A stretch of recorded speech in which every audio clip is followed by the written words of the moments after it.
How do I do more of what I love?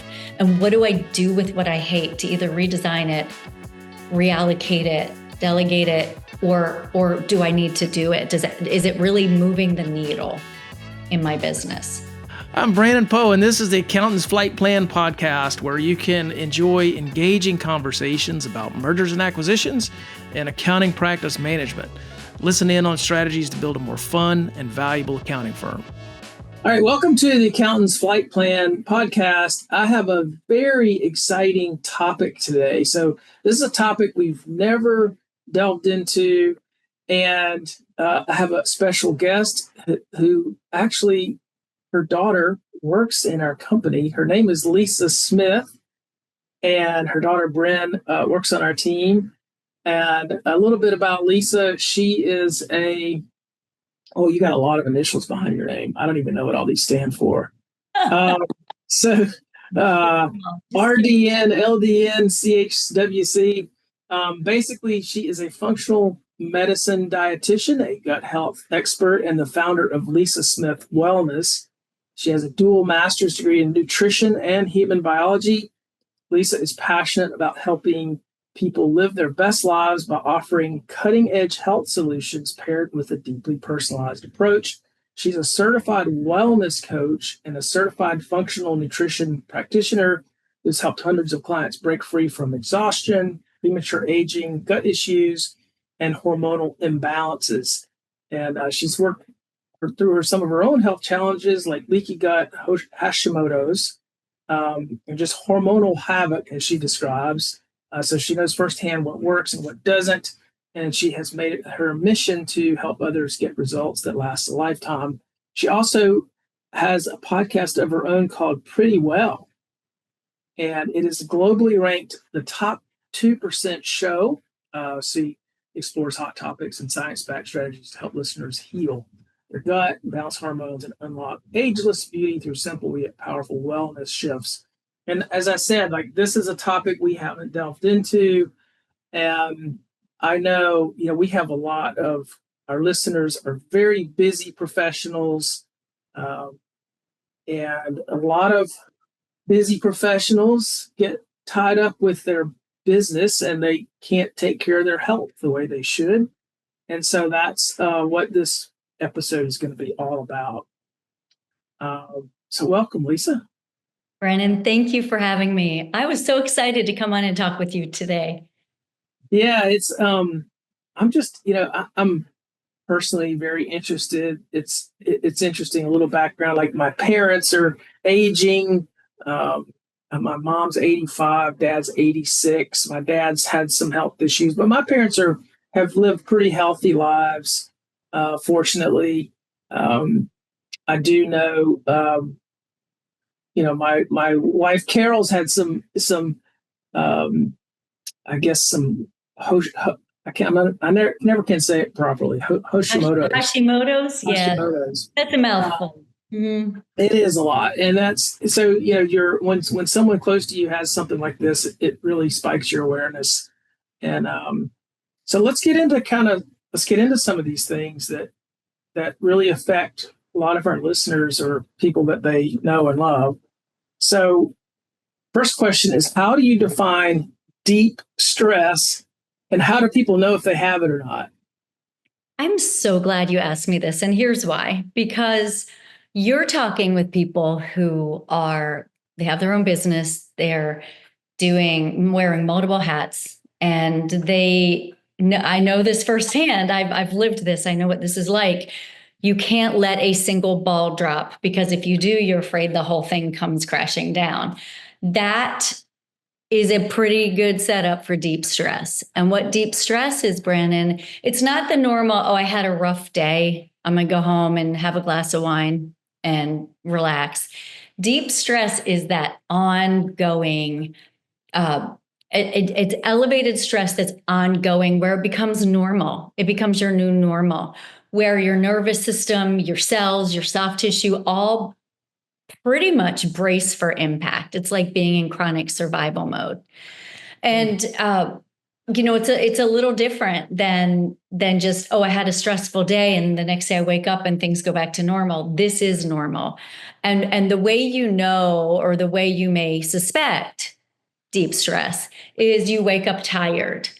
You feel on all the time, and you long for the times where you don't have to be on. You feel like you can't relax. You really crave or really need or look forward to caffeine in the morning, a glass of wine to wind down at night, because it's just this that helps you to feel a little more settled. You kind of don't feel settled. You might have brain fog. You might be a little more forgetful, and you carry a lot of stress maybe up here in your neck all the time. You always feel stiff and achy. Those are some signs of just some, check engine lights that could be deep stress. What about sleep? Is sleep usually impacted by that in a big way? That is a very common where they might fall right to sleep, but then they wake up at 2 or 3 in the morning and they're up for a long time, can't go back to sleep.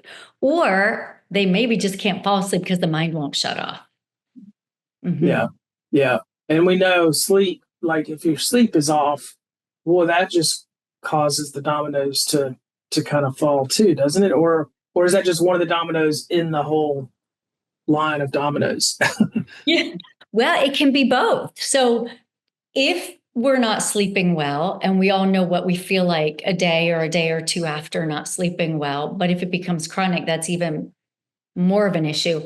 But when we don't sleep as well, our main stress hormone, we have more than one, but the main one is cortisol. We all know cortisol, right? So we know if we have elevated cortisol for long term, it causes all kinds of health issues. I'm sure we'll talk about that. Poor sleep, in addition to stress, so stress causes elevated cortisol. Poor sleep also causes elevated cortisol. So it adds insult to injury. It's like adding fuel to the fire, keeping that deep stress going, at this level. Yeah. So cortisol is meant to spike and go down, spike and go down. How many times have we heard the analogy of you saw a lion in the street, you went into fight or flight, and as soon as the lion was gone, the threat was gone, we're supposed to come back down. We're not supposed to have that elevated level anymore. Us in business, we go up. We may not go as high as the lion in the street, but we go up pretty high and it stays there. And then maybe at the end of the day, it might start coming down, and it maybe doesn't. Yeah. So stress or sleep definitely exacerbates and compounds the problem. Right. I mean, you've owned a business and own a business. What do you think in terms of like the wellness that people consistently overlook? What do entrepreneurs overlook more than anything? It really depends on the person, but where I would go to 2 places. I would say sharpening the saw is number 1. We're so busy. Stephen Covey, classic, wonderful book from 2 decades ago. The 7 Habits of Highly Effective People, maybe 3 decades ago. I'm dating myself, but it's classic wisdom. Great book. Right? Yes. Maybe it was number 7, I don't remember, but sharpening the saw. We don't take time to sharpen the saw. And we all know that if we go to cut something with a dull knife or a dull saw, we actually can hurt ourselves, first of all. And second of all, we work 10 times harder than if it were sharp. So we don't take time because we don't think we can take time to take a step back, listen to ourselves, be still, and really then recalibrate.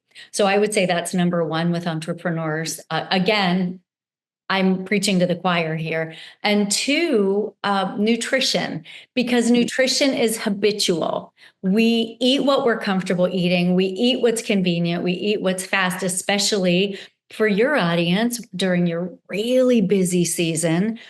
It's just easier to do this mental habit of this is what I do. This is how I survive.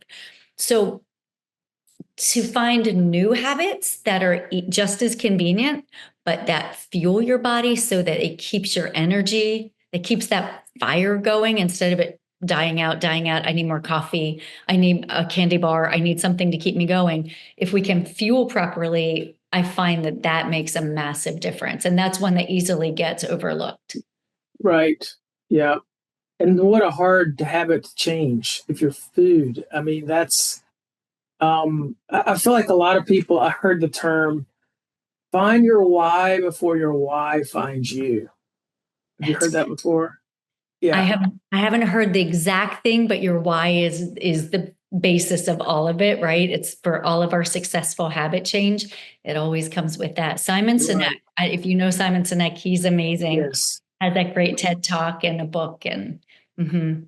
Yeah, but it's like, you know, find a reason to change your eating habits before, you know, before you get diagnosed with type 2 diabetes, before you get, whatever it is, some sort of health wake up call, I right? love that. I have not heard that put that way, but that makes so much sense because your why will find you. And that's, you're right. We don't want to be coming from that position for sure. Right.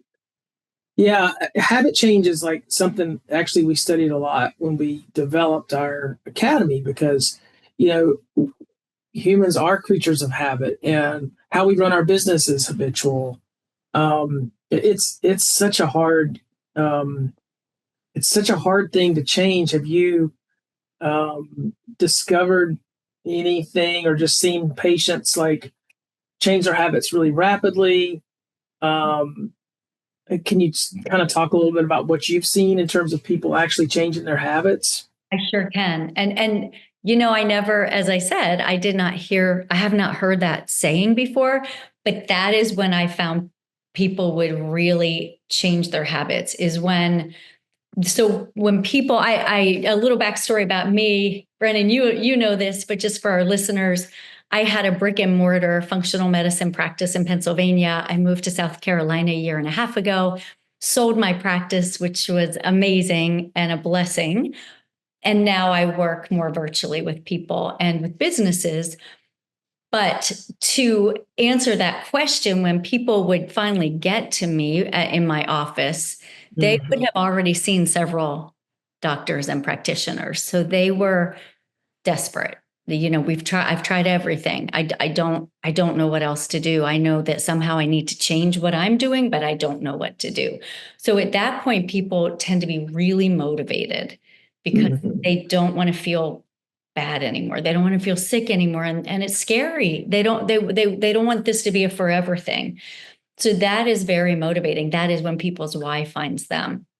But also, some people just get to a point and they say, I've had enough. I don't want to be in survival mode. That's a really Mm-hmm. strong why.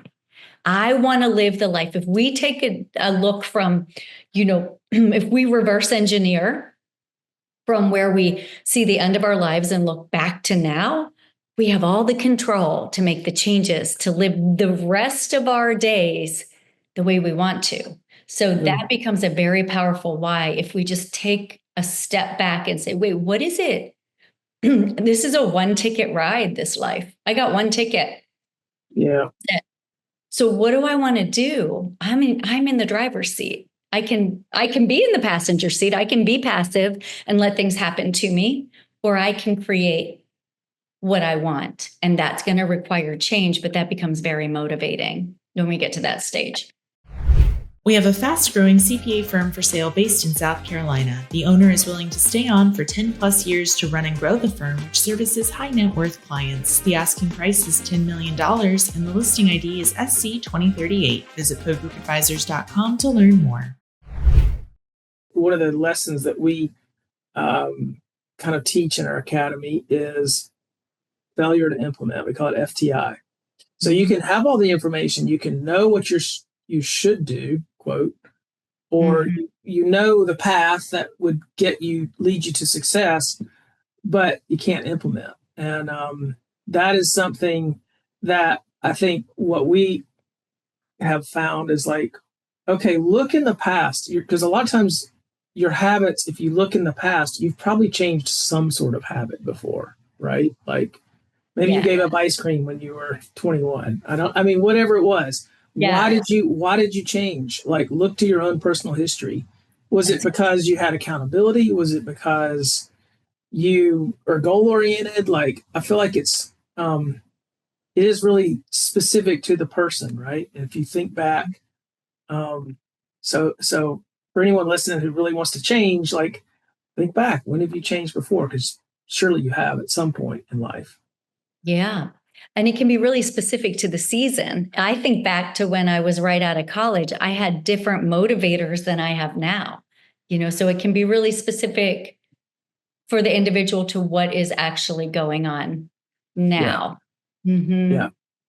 But Well, yeah, so you have found then that failure to launch that comes from, multiple reasons, but you've found it's really helpful for people to look back at times when they've been successful. Is that right? right. Exactly. Yep. Yep. Yeah. Um, Are you familiar with this guy? He's an author and he was a motivational speaker. Actually, he calls himself a teacher from years and years ago, Bob Proctor. I have heard of Bob Proctor. I think he was kind of I want to say he one of the disciples that kind of Dave Ramsey came from as well. Maybe. Oh, maybe. That could be. He came off of almost the Napoleon Hill, Okay. that kind of thinking, but he's brilliant. He's since passed, but there's still, his company still is continued from his partner, Sandy Gallagher. It's Proctor Gallagher, but he has so much on YouTube about changing our paradigm. And we get stuck in a paradigm of this is who I am and these are my limitations. And if we'll have the courage to step away from that and redesign our paradigm, that can be very freeing as well. Yes. Start new habits. Yes. I could see him speaking on that because that is definitely true. It's becomes part of your identity in a sense too. It's how what your health habits are become part of your identity. Exactly. And even our work habits and even overwork and not sleeping enough. They just become part of that, but we can change it. That's the exciting part. So, all right, let's talk about some of the bad stuff that can happen to people. Like, what are the long-term health implications if these business owners don't take the time they need to rest? What goes on, to their bodies when they don't do it? Yeah. What happens? So many things happen. When we tend to think, I'm good, I'm fine, I can handle it, I'm resilient, I got into this, I know what I got into, I know what I'm doing, right? So we tend to override our body is telling us there's a problem. It is like your car with the check engine light coming on and your body's saying, we got a problem. This achiness, this headache, this stomach ache, this inflammation, this bloating, like these things are all check engine lights. And we tend to pull the plug on the light. We don't tend to address the light and we go, I'll be fine. But what it can lead to are all kinds of things. It can lead to hypertension, cardiovascular problems. You mentioned type 2 diabetes, chronic inflammation, which is the root of all chronic diseases, right? So take it from there. Anything that chronic inflammation is involved in, which is every chronic disease, it can go from there. You can get gut issues. You can have mood disorders. Your mental well-being can suffer. Increased colds and flu, it affects our immune system, right? There's hormonal imbalances that, like, even for men, reduces, it can reduce testosterone levels. So now that becomes this snowball that keeps causing more problems. And for women, it causes different hormonal imbalances. So these are things that, some of them might be like little fires, but if left unattended, they can become big fires that become much more difficult to address. Yeah, I do think people don't pay attention to the lights. You're right. And, but business can be a little bit, my next question is kind of more about business and how sometimes you can feel trapped, like you're a prisoner of your business. What do you do then? What is talk a little bit more about that dilemma. Yeah, that I lived that. Maybe you've lived that. I bet a lot of people we're talking to have lived that, where we build our dream business. I want to get in business and I want to help people get well. That was my passion. It still is my passion. But when I opened my brick and mortar, that's all I saw. I didn't see the marketing, the operations, the automations, the hiring, the firing, all the other things that take up 80% of your day. And the 20% is the main reason you got into business that you're passionate about. And then you realize you're the one keeping all the plates spinning. And so it becomes really hard. Then you realize I built my own prison. I have been there. And you still love it, but now you don't know what to do because you don't want the plates falling and crashing. So what I would recommend is that you carve out time, like an appointment, like the most important appointment you've got all week. And you sit without distraction. It could start daily. Ideally, it would start daily with quiet time in the morning, possibly journaling. I like a certain way of journaling. I have created. Yeah. I've created the non-journaler's journal because I'm not a journaler, but I've found there are a lot of benefits to it. So I'm trying to get consistent. But let's go back to what we talked about with that paradigm shifting, that identity shifting. So you sit. You carve out, you give yourself an appointment at least once a week to start with, daily if possible, even if it's only for a half hour, and you sit quietly and you decide what has made this a prison. Why do I feel this? Why am I having this chronic deep stress? And then you think about, what do I love about my business? What do I hate about my business? And be real. Like we tend to minimize that and say, oh, I don't hate anything. I'm not supposed to hate. No, there are things you hate. Be honest with yourself. Write that down. And then begin to look at, what do I do with the things that I hate? Can I delegate those? Can I redesign them? What are my options? There are always options, but this takes time. This takes time in quiet. Because if with distraction, it never really gets done, and we always mean to get it done. It's kind of like when we're going to start an exercise program at home. Like we mean to do it, but we get busy and we don't do it. So it really does take intentionality and ruthless determination. And then sitting in stillness and asking those questions. How do I do more of what I love? And what do I do with what I hate to either redesign it, reallocate it, delegate it, or do I need to do it? Is it really moving the needle in my business? I love that idea. It made me think of just the idea that when you're making decisions around your business, a lot of times people make decisions when the stress is high, and we don't always make very good decisions when our stress is high. We actually make much better decisions when we're relaxed. That relaxed thinking is very powerful. And so what you're talking about is like getting in that state of mind where you're relaxed, and then addressing, maybe you can think through those problems much more effectively than just handling them in the moment. Yeah, I love that. I love that you brought that part out of that. And we all know decision fatigue. Decision fatigue it's rough because you're like, I got to make another big decision. Like it feels so big. But if you can take a step back and not be in that stressed mindset, if you can take it, and I definitely have ideas for how do we help reduce stress, but there's some really easy ways to do it. They're not perfect, but they will definitely help bring some of the cortisol down. Yeah. Yeah. There's something I wanted to ask you about. I just learned about this recently, and it's called Price's Law. Are you familiar with Price's Law? It rings a bell, but tell us what it is. I can't remember. Yeah, I'm sure like we've all heard this in some form or another, but Price's Law says that 50% of our output comes from the square root of the number of people involved. So say you have 16 people in your office, and say you're bringing, $1 million in like gross income. 50% of that 500,000 comes from the square root of your 16 people, from four people. Is that fascinating when you think about that? So I like to apply that Price's Law also to this prison mentality of, okay, 50% of my productivity, whatever that is in my office, is coming from the square root of whatever my input is. how do I determine what input is not moving the needle, and can I get rid of it? Like, or Eliminate it. Yeah. yeah, Yeah.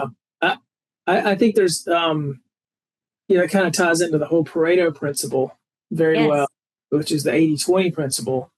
And, which is really similar. It's like 20% of your inputs produce 80% of your outputs. And it can be applied in any business, like in so many different ways. Like an interesting thing about accounting firms, what we've learned is that generally in an accounting practice, if you take the bottom 20% of clients, like if there's 1,000 clients in an accounting firm, the bottom 200, which represents 20% of the quantity of clients, generally produce 3 to 5% of revenue of the firm.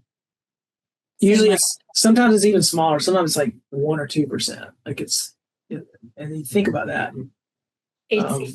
It's really cool and mind blowing. Actually, I sat with Bryn at dinner last night and I was like, Bryn, my daughter who works for you, I was like, this price is law. Like, let's figure out if this is the same as the Pareto principle. And she's like, really, Mom?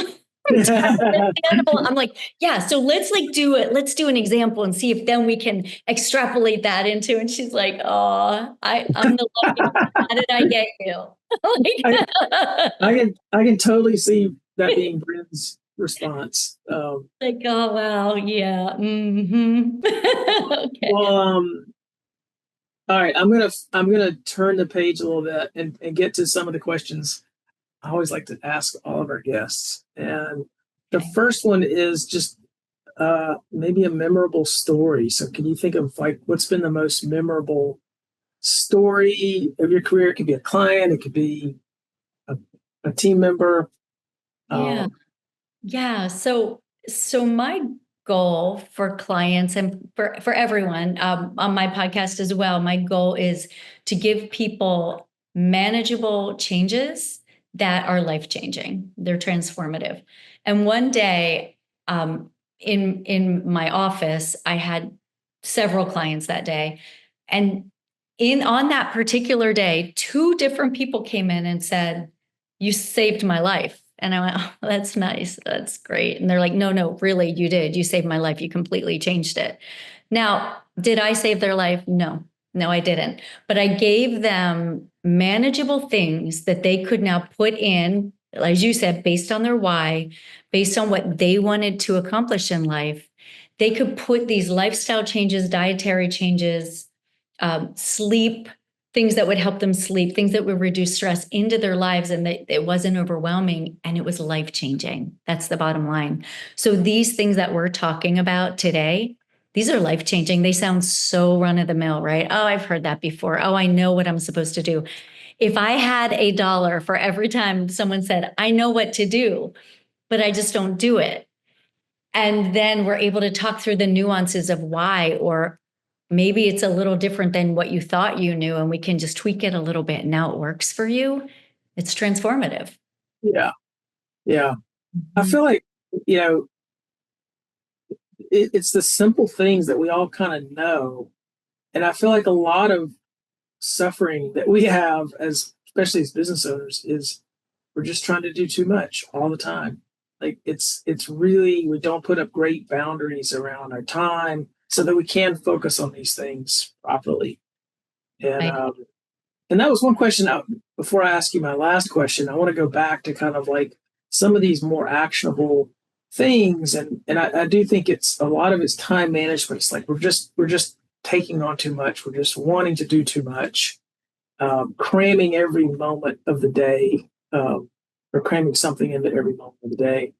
So do you know of like maybe a couple of tips? The journaling is a great one. I think that's a great like quiet time in the morning. But there's some other things that you could think of that might help, especially people, tax season right now we're recording, it's late October. So tax season is coming up for a lot of our listeners. What are some things they could do this tax season that kind of put them in the right direction? Yeah. I want to talk about 2 different prongs of that. First of all, to go back to what do you love, what do you hate about your business, to take that a little step further is what is your zone of genius? Now, heading into tax season, that might sound kind of ridiculous. Like, I got to do what I got to do. I got to get through it. But when you have time to reflect, what do you do that only you can do in your business? You do the best. You do better than anybody. And then what are the things that you do because you feel like you have to, but truly maybe another team member could do that. Maybe you could restructure, and maybe that's their zone of genius. So again, that takes a willingness to step off the hamster wheel and to take a very honest inventory of what all the activities are. And then what do you not do that well, but you just feel like you have to? It's a hat you wear. And can someone else wear it? Can something be restructured? So that is like, we look at not only do we love, but what are we really good at? That needs to be ours. We can't give that up. But there's some things we're just not that good at, and we still do them anyway. What can we do? What can we do about that? It may not be what I'm suggesting, but you may come up with another option. The second thing, let's go back to nutrition, just because that is something I'm really passionate about, and it can be life-changing. If we choose to fuel properly, think about your energy as a campfire. And every day you get up and you build a campfire. Now, you want that campfire to last till you come home at night. You don't want it to die out, and then you're artificially reigniting that thing. So if we do that, if we went to build a campfire, Brandon, what would we need to build that campfire to keep it burning for a long time? We would just keep food. I mean, not keep food. We would keep firewood right by the fire, and when we needed to replenish it, we just throw a log on the fire, right? Exactly. But we would start out with logs, just like you said. We would not start out with kindling or newspaper. Those we put on the top, but we would start out with those great big logs on the bottom. Then we would throw some kindling, possibly some paper. So those logs are protein. We got to get them in breakfast, lunch, and dinner. We got to get protein in because those are the logs of our energy. If we get those in, it reduces cravings, it improves energy, and it helps us to not get hangry and irritable. So we got to get the logs in. So that starts with breakfast. What can you do to get 25 to 30 grams of protein in at breakfast? You can do lots of things. You can do eggs. You can just look at how many grams of protein per egg and work accordingly. Eggs and cheese will help that. You can do a protein shake. You can do, there are different options you can do that you would get that protein. Get it at breakfast, get it at lunch, get it at dinner. Now you've got a fire of energy burning all day long. The kindling and the paper, that's carbohydrates. So you throw those on and that keeps the fire going. The mistake a lot of us make is we start our fire in the morning with kindling. And by 11 a.m., we're hungry, we're chugging more coffee, we're looking for some chips or some snacks to tide us over, maybe some nuts. So the key is get the logs on the fire. Yeah, get that breakfast, get that 30 grams right away. Makes a huge difference in energy, cravings, irritability, and resilience. Because think about when you're hangry and you're shaky and you've got more decisions coming your way than you have time or energy to give. It feels overwhelming. So it reduces overwhelm. It is life-changing, and it's once you change it, you won't go back because you'll realize how much better you feel. Yeah. I know one of the guys that I'm an EO with is very fit. And I said, what are you doing? How are you eating? And he kind of goes to the old adage, like, I eat a big breakfast. I eat a lot of protein in the morning. I eat kind of, a decent sized lunch, and then a smaller dinner. And that works for him, but he's really big on that breakfast being kind of the way to start your day. Yeah, I like that. And I also like the same of get 25 to 30 every meal. Here's the deal. We don't overeat chicken. We just don't. Yeah. Doritos, yeah. Potato chips, sure. Candy, soda, sure. But we don't overeat chicken, steak, fish, because our body naturally tires of it when we've had the right amount. And here's the easiest thing. If someone does eat, chicken, fish, beef, it's just the size. That 25 to 30 grams is the size of a deck of cards or a little bigger. That's it. You're eyeballing it. You're not measuring it. It doesn't have to be hard. It's easy. It's just intentional. It's making the decision and making sure that we keep our promises to themselves. Right. Right. Love that. Those are really simple things that people can do. So thank you for that. That's great. All right. My last question as we close out. Do you have a book recommendation for our listeners? How much time do we have? I got You got a few, eh? I do. Well, I am going to rapid fire them. The first one, prepare your CPA firm for a sale. Love Thank you for the plug. Thank you for the plug. But there's a lot of wisdom in that book. If listeners, if you haven't read it, or if you haven't read it for a while, it's a fast read and it's a good read, and it's full of wisdom of self-care and really dealing with this deep stress that you and I are talking about. It's how to back away from the deep stress. I love it. I see its application across the board for all business owners. The next one, James Clear, Atomic Habits. It's a must read. I love it. I love it. It's classic. Another really, do we have time for like 5? Yeah, go ahead. I'll just rapid fire them and people can take notes. Love it. This one is an oldie but a goodie. It's called The Slight Edge by Jeff Olson.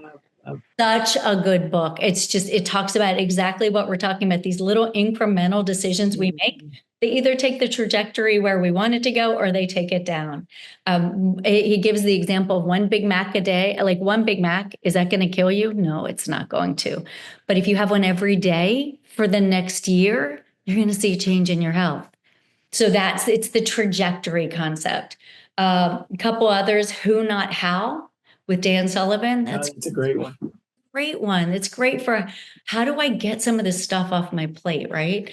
Traction. I know you're going to like this one. Gino Wickman. It has a lot to do with EOS, but the principles of EOS. That's a great one. Yes. These are all great. And then I really like The Common Path to Uncommon Success. That one is by an author, John Lee Dumas, and he has some great pearls of wisdom in there. I could keep going, but I won't. Those are just We'll put them all in the show notes. So Lisa, this has been so much fun, and it's a very different topic than we've discussed before, but hopefully people will appreciate it. And I will say, running a business, it doesn't have to be as hard as sometimes we make it. It really can. I've seen some beautiful businesses out there, and people are able to take time off. They are able to do these things. So it's doable. I think that's something that that's probably the first little mindset shift people need to make, is like, you can change it. It's not easy, but it can be done. Okay, so listeners, go to YouTube, listen to Bob Proctor. He's old school, but he's going to talk all about that. It doesn't have to be we get in our head. It doesn't have to be as hard as we make it. Yeah, for sure. Yeah. Well, thank you, Lisa. Thanks for having me, Brandon. I loved it. Thanks for listening to the Accountant's Flight Plan podcast. You can keep the momentum going by subscribing and sharing your thoughts with us.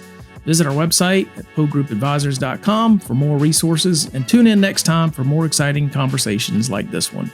This podcast was produced and edited by Liesl Epps of Poe Group Advisors. Thanks for listening.